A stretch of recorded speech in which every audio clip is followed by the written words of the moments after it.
Sa wakas, nabisita ko na rin ang Batu Caves sa Kuala Lumpur, Malaysia at ang dadaks ng mga statue dito, no?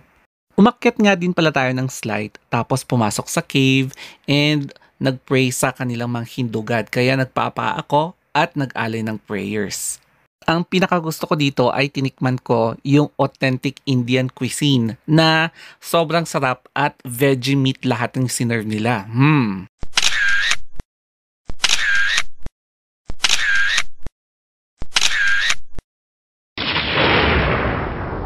Good morning! Bagong vlog na naman ngayon at this time medyo mas mahaba itong video na gagawin ko.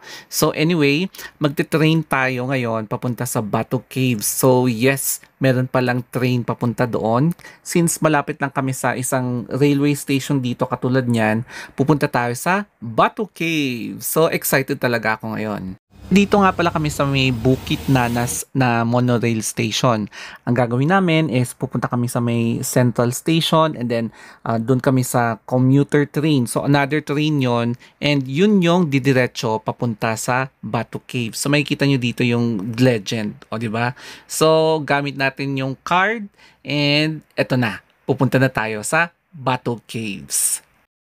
From Bukit Nanas Station, meron kaming madadaanan na 4 na station. So yung panglima is, kung hindi ako nagkakamali, yun na yung Central Station. Tapos sasakay ulit kami ng isang train. So ibang line na yon. Kaya ngayon, i-enjoy ko muna yung view sa KL na parang Makati. O di ba? Parang katulad nito, no? Ang daming magagandang building na skyscrapers talaga na pwedeng ipagmalaki sa buong mundo. Habang hinahanap namin kung saan yung Central Station kasi mukhang nawala kami, merong isang babae na lumapit sa amin at nahalata niya na nag-Ilocano kami. So nag-Ilocano din siya and tinuro niya sa amin kung saan kami pupunta patungo sa Batu Caves. Sabi niya in Ilocano na solo traveler siya at kagagaling lang niya sa Batu Caves. So ang gagawin lang daw namin is dadaanan namin itong mall and then papunta sa train station. And then pupuntahan namin itong KTM commuter na Blue Line. So dito kami pupunta. So dito, hindi ko alam kung paano ko itatap yung card. So napansin ng isang OMS na staff, kaya ginaid niya ako, inassist niya, and sa wakas nakapasok na rin ako. Kaya thank you! From here sa Station KL Central, pababa na kami para dito sa Blue Line. Ito na yung patungo sa Batu Caves. So, habang nag-aantay ng tren, mag-emote lang muna tayo. So, kung titignan nyo yung sign dito is Stesen. So, station po yan. Station KL Central. May English version pa pala sila, no? KL Central Station. So, nandito na nga, dumating na yung train namin, commuter train line color blue, papunta sa Batu Caves. So, along the way, it took us 45 minutes from KL Station hanggang Batu Caves. So, hindi mo na talaga kailangan mag-hire ng driver, ng taxi para ibiyahe ka doon. So, okay na yung train. Ganito talaga ka-systematic yung transportation system. Basta walang lagay-lagay, walang kontrata-kontrata, napaka-smooth and ganito yung magiging resulta. So, nakarating na nga kami sa Batu Caves and kitang-kita yung mga ibang statwa. And finally, nakarating na kami dito sa Batu Caves and dito na aninag na natin yung isa sa mga statue. Tapos reminder pala na alam kong hindi kayo sanay sa mga curry na amoy pero para sa akin, caring-carry lang kahit na magsiksikan pa kami. So nandito na nga kami officially. So kanya-kanyang pakulo dito yung mga modus nila katulad nito pero pwede rin naman pala kung kahit na anong suot mo. Tapos paglabas namin, nakita ko na naman itong blue taxi na yan. Hay nako, mga modus talaga. Tsaka kapag turista ka katulad namin, huwag kayong basta-basta kumakain o kaya umiinom ng mga sinaserve nila kasi hindi nyo alam kung saan galing, baka mapahamak pa yung tiyan nyo. Pagpasok pa lang namin ay tinuturo agad yung nasa left side na dapat muntahan namin. Pero hindi muna kasi gusto pa namin i-explore yung place bago namin pasukin at napansin namin na ang daming doves katulad nito oh. So, syempre, before ka lulusong, kailangan ka talagang mag-ocular survey katulad nito. So, makikita nyo yung mga pupuntahan nyo. And before that, mag-CR muna tayo dito. Medyo mainit nga pala dito, kaya kailangan mo mag-wear ng sunscreen or sunblock. Tapos, may nakita akong mga macaque O, di ba? Nag-video ako as for memories. Kaya siguro ang daming kalapati dito kasi ang daming nagpapakain din. And ang concern ko lang dito is yung hygiene and sanitary kasi nagdudumi sila. So, puntahan na natin itong malaking statwa na to. Hindi ako familiar sa mga Hindu gods, pero napadungaw talaga ako sa kanya kasi ang laki ng statue, oh. So, sino kaya tong Panginoon nila? Okay, so may daraanan tayo dito na maliit na temple or prayer area. And then, meron dito na magbabayad ka for environmental purposes. Kaya, it's about time na pasukan natin itong part ng Batu Cave. So, may excite ka talaga kasi sa wakas, mapapasok mo na yung mga ibang caves dito. And here, ang ganda talaga ng rock formations, no? Tapos may deity talaga na madadaanan ka. So, papasok na tayo dito sa parang ginawang tunnel na entrance. And as you can see, may ilaw-ilaw na sa loob. So, eto na siya. And makikita nyo, ang lawak pala sa loob, no? Alam na alam mong na-reconstruct siya pero parang natural yung dating. And siguro pinagplanuhan nila ito ng maigi para kaaya-ayang tignan kahit na alam nila na natural rock wonders ito. Siyempre, let us always make memories in each part ng mga pinupuntahan natin katulad nito. Alam nyo, parang familiar itong place na to katulad ng sa design doon sa BCS sa Magsaysay. Kung lagi kang pumupunta sa BCS, familiar na familiar yung ganitong design. Yun nga lang, walang live band dito. So, puro mga statues, tapos mga deities, and natural rock formations talaga. Katulad nito, may iba't ibang deity sila pero hindi talaga ako familiar. So, pagmasdan na lang natin yung kanilang religion. At dito ko natuklasan na ang pangalan pala ng cave na to ay Sri Ramayana Cave. So, ayan siya guys. So, Kaya ngayon, aakyatin natin itong 90 steps kasi meron kang makikita na sacred Hindu god na pwede kang mag-pray and wish. Alam nyo, kapag umaakyat ka ng mga ganito, hindi ka mapapagod for as long as nag-exercise ka lagi o kaya nagtitrek ka lagi. So medyo mataas siya pero para sa akin, hindi ako napagod. So nandito na nga tayo sa tuktok. Merong isang cavern dito sa loob na no shoes allowed. So kailangan talagang tanggalin yung sapatos tapos yung medyas mo bago ka pumasok sa loob at mag-pray sa Buddha na to or Hindu god. May mga taong ayaw na pumunta sa loob, meron ding pumunta sa loob na nakapaa. So, ako din naki-join. O, di ba? Nakapaa na rin ako. And dumiretso ako dyan para i-touch and then mag-wish at mag-pray according sa nag-guide sa akin.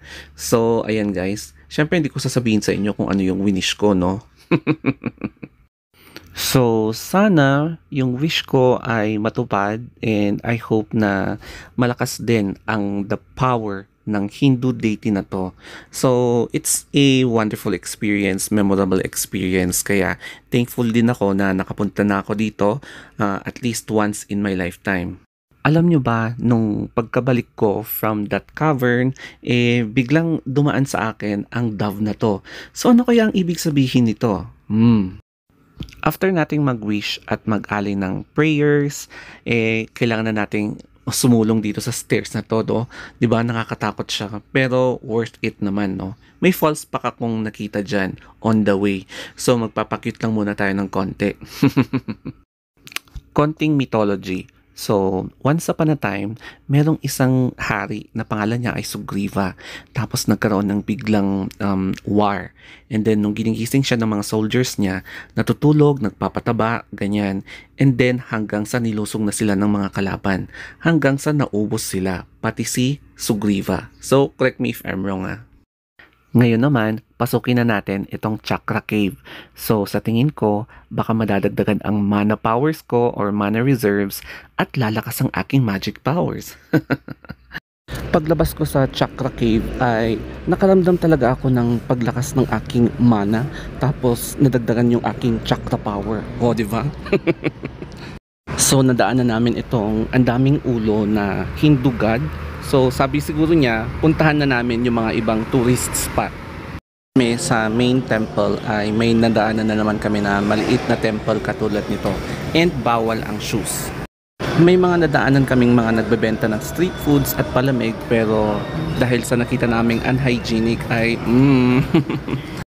kailangan mo talaga na mag-sunscreen na SPF 50 kasi sobrang init. Pagdating namin sa main area ay ganito na siya. Kitang-kita nyo na yung pinaka-famous sa Bato Caves na to. So, ang daming kalapate, ang daming turista, tapos ganyan yung floor, o diba? And na-excite ako kasi magpapapicture na naman kami. At sa wakas, nandito na kami sa main attraction ng Bato Caves. So, kitang-kita nyo nga naman yung statwa tsaka yung paakyat na temple sa likuran ko. And ang ganda as in. Yun nga lang kasi, hindi kita dito yung floor na may mga ebak na mga kalapate. Since mainit na talaga, kailangan na namin kumain kasi nagugutom kami. Tapos, naiinom na rin kami. So, naganap kami ng malapit na kainan dito. Nakita namin itong kaharap lang mismo ng Bato Caves. Kaya pumasok na kami dito and naghanap na kami ng pwesto. Ayan, so dito na kami. Bali yung setup is parang canteen style. So, parang sa atin din. Kaya lang, iba yung food nila. And marami talaga ang nagsasabi na ayaw nila ng Indian food dahil yung amoy. Pero para sa akin, gustong gusto ko tong mga Indian food. Kaya, kumain na tayo ng Indian food na veggie meat. So, hindi siya real meat, no? Veggie meat. And ginawang recado. So, para sa akin, masarap talaga siya. Tapos, nilagyan pa ng curry. Kaya, alam mo yon, yung heaven talaga ang taste para sa akin. After namin kumain for over 30 minutes, eto na yung last hirit namin dito sa Bato Caves. Etong pinaka-famous na statue na laging pinipicturan. So, syempre, magmo-moment muna tayo dito, no?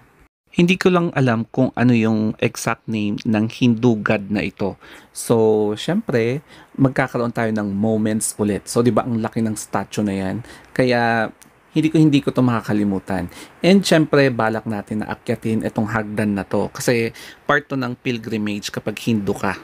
Bale, parang ganito rin yung ginawa namin sa isang cave na aakyatin mo siya tapos merong isang Buddha doon na mag-aalay ka ng prayers. So, ako naman gusto kong subukan at akyatin kaya lang kapos pala kami ng oras. So, inakyat ko lang yung middle and tinignan ko lang kung ano yung view tapos bumalik na ako. So, ayun na nga, pabalik na nga ako dito. And, syempre, mas maraming tao dito kaysa sa unang cave na pinasukan namin. Alam nyo, totoong temple talaga ito. Kaya may mga iba na Hindu na nakapaa-paa lang dito na nakikita namin na hindi ko na-record. So it's about time na bumalik na sa train and nung pabalik na kami, may nadaanan kaming mga ganito, mga dry goods na pwedeng pasalubong. Tapos may nakasalubong kami na Hindu, ayan nakapaa-paa siya. So ganyan yung mga Hindu talaga dito, nakapaa-paa.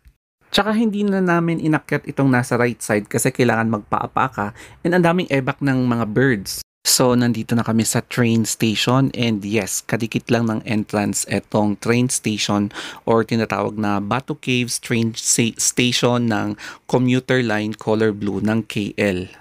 Ay, sa wakas, nakarating na kami sa train and ayan, pinunch namin yung card and then eto na yung train pabalik sa Kuala Lumpur na Central. So, dito tayo nakaupo ngayon and sosolohin ko itong place. Tapos ang swerte ko kasi may nahanap akong charging port kaya i-charge ko na yung cellphone ko. And ngayon, ang haggard ko talaga and tara na.